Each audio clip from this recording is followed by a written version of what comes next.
ఆవిర్భావ శుభాకాంక్షలు. అట్లాగే మందకృష్ణ మాదిగ గారి జన్మదిన శుభాకాంక్షలు రెండు కూడా ఈరోజు మన ఊర్లో జరుపుకోవడం జరుగుతుంది. అంటే ఈరోజు జెండా ఎగరడానికి ప్రత్యేకమైన కారణం ఉంది.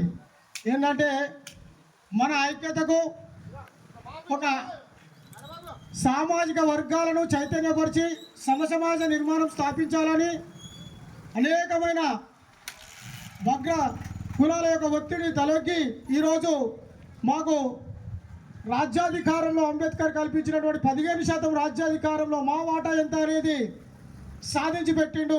అదే మందకృష్ణ మాదిగ. ఒక దళితుడై 31 సంవత్సరాల సుదీర్ఘ పోరాట అనుభవంతో అంచెలంచెలు ఎదుగుతూ అనేకమైన అగ్రవర్ణాల యొక్క ఆధిపత్యాన్ని తట్టుకొని ఈరోజు ఒక పద్మశ్రీ అవార్డు గ్రహీత మన మందకృష్ణ మాదిగ గారు.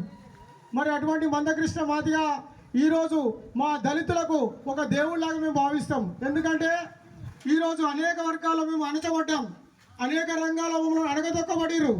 మతం కానీ ప్రభు మాకు వచ్చే రిజర్వేషన్లో కానీ అనేకమైన అవమానాలు ఎదుర్కొన్నాం. అట్లా సుదీర్ఘంగా